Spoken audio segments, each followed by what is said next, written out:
채무자가 재산을 빼돌려서 강제집행이 불가능해지는 상황 정말 답답하시죠? 특히 자녀나 배우자에게 무상으로 증여하는 경우는 이건 거의 100% 사행위로 인정된다고 보셔도 되겠습니다. 채무자는 자신의 채무를 몰랐다고 하기 어렵기 때문에 사회 의사가 있다고 봅니다. 여기서 중요한 실무적 포인트는 판결을 받았다고 끝이 아니라는 것입니다. 실무에서 많이 다퉈지는 게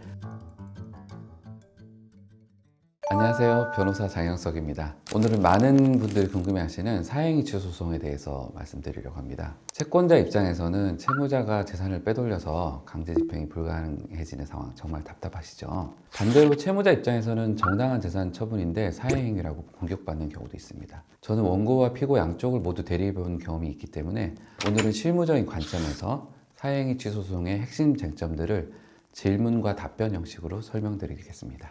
그럼 시작하겠습니다.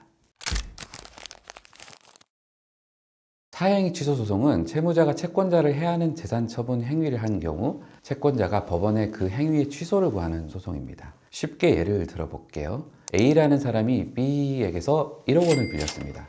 그런데 A가 갚을 생각이 없어서 자기가 가진 유일한 재산인 아파트를 급하게 친구 C에게 헐값에 팔아버렸습니다. 이러면 B는 A를 상대로 소송을 해서 이겨도 강제집행의 재산이 없게 되죠. 이럴 때 B는 C를 상대로 사행위 취소 소송을 제기할 수 있습니다. 법원이 인정을 해주면 A가 C에게 한 매매 행위가 취소되고 아파트는 다시 A의 재산으로 돌아와서 B가 강제집행을 할 수 있게 됩니다. 중요한 건 이 소송은 채권자가 자신의 채권을 보존하기 위한 수단이라는 점입니다.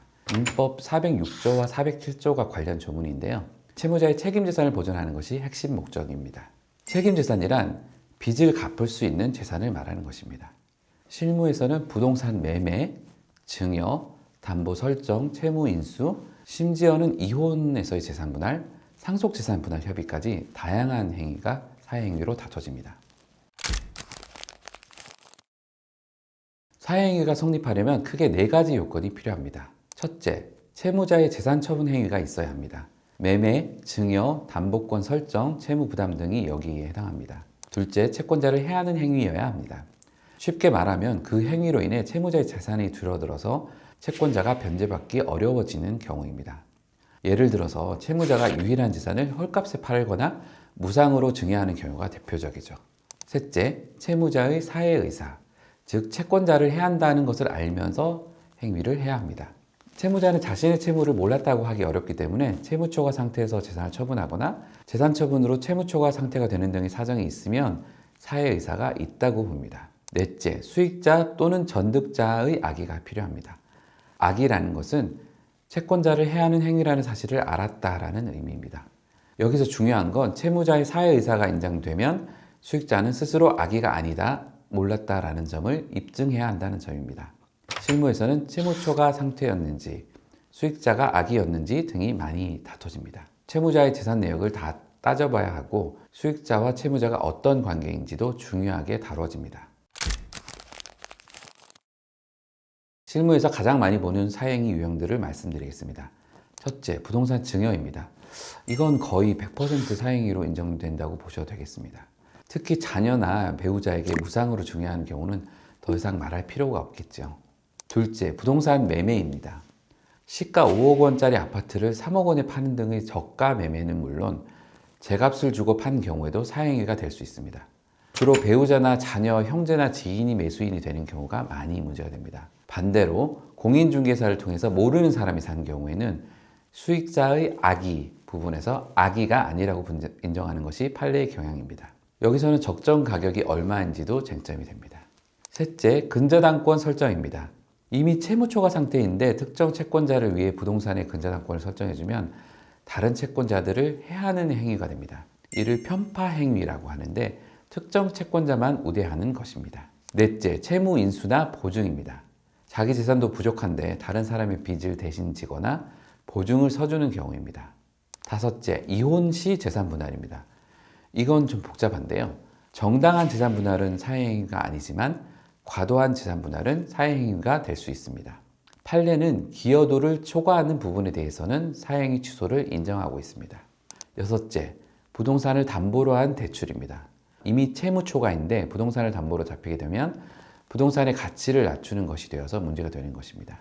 실무 팁을 하나 드리자면 가족이나 특수관계인과의 거래는 더 엄격하게 판단됩니다. 이 부분이 실무적으로 매우 중요합니다. 원칙적으로 수익자만이 피고가 됩니다. 수익자는 채무자로부터 직접 재산을 받은 사람이죠.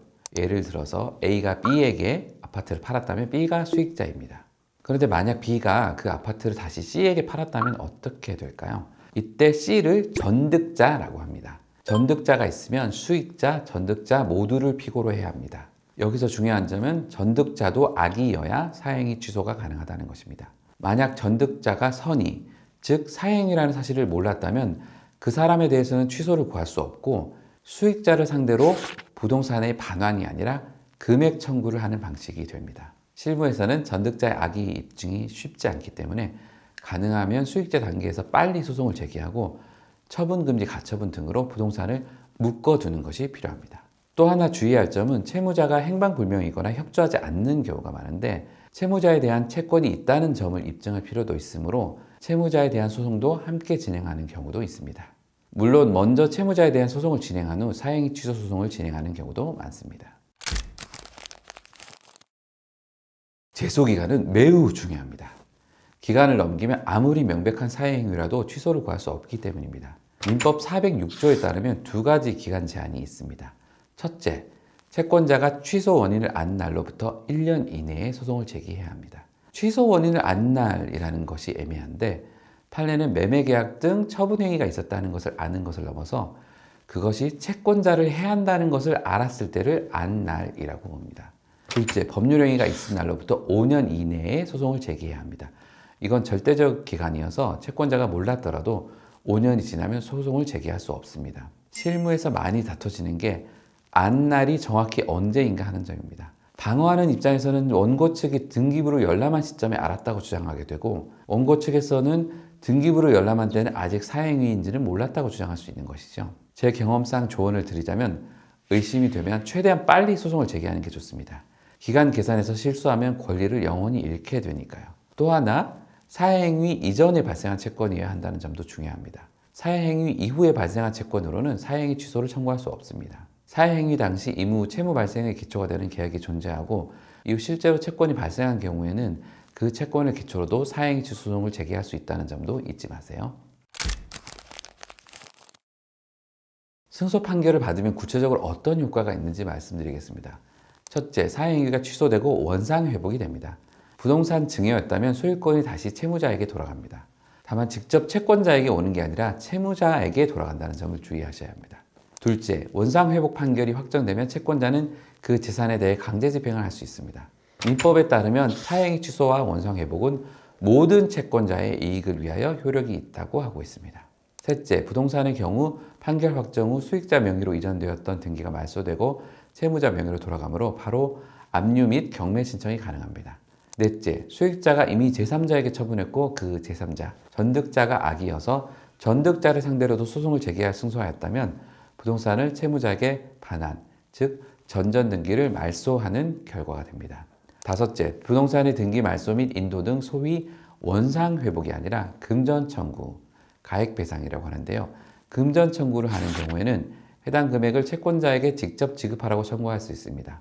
여기서 중요한 실무적 포인트는 판결을 받았다고 끝이 아니라는 것입니다. 신속하게 강제 집행 절차를 진행해야 합니다. 그 사이에 채무자나 수익자가 또 다른 처분을 할 수 있기 때문입니다. 저는 수익자를 대리한 경험도 많은데요. 피고 측 방어 전략을 말씀드리겠습니다. 첫째, 사회성을 부정하는 것입니다. 채무자에게 다른 충분한 재산이 있었다거나 적정한 대가를 입증했다는 점을 입증하는 것입니다. 혹은 해당 재산 자체가 적극 재산으로서의 가치가 없었다는 점. 예를 들어서 부동산인데 근저당권부 채무액이 더 커서 애초부터 담보 가치가 없었다는 점을 주장하는 경우도 있을 수 있습니다. 둘째, 수익자의 선의를 주장하는 것입니다. 사행위라는 사실을 정말 몰랐고 정상적인 거래가 절차를 거쳤다는 점을 입증해야 합니다. 다만 가족이나 특수관계인의 경우 선의 입증이 매우 어렵습니다. 셋째, 채권이 사행위보다 나중에 발생했다고 다투는 것입니다. 사행위 당시 채권이 존재하지 않았다면 취소 청구를 할 수 없습니다. 넷째, 제척기간이 지났다고 주장하는 것입니다. 1년 또는 5년이 경과했는지를 꼼꼼히 따져봐야 합니다. 다섯째, 정당한 채권 변제였다고 주장하는 것입니다. 실제로 빚을 갚기 위한 것이었다면 편파행위가 아닌 이상 사행위가 아닐 수 있습니다. 실무 팁을 드리자면 거래 당시 적정한 대가를 지급했다는 증거, 선의였다는 증거를 최대한 확보하는 것이 중요합니다. 아닙니다. 실질이 중요하므로 실제 이혼 시점과 증여 시점이 시간적으로 가까운지 등의 자료를 제출하시는 경우 실질은 재산 분할임을 인정받을 수도 있으므로 포기하지 마시고 관련 자료를 제출하시면서 다투시기 바랍니다. 마지막으로 실무적인 조언을 드리겠습니다. 첫째, 증거 확보가 가장 중요합니다. 부동산 등기 등본, 채무자의 재산 현황, 거래 당시 시가 자료, 채무증명 서류 등을 철저히 준비해야 합니다. 둘째, 가압류나 처분금지 가처분 등 필요한 보전 처분을 먼저 고려하세요.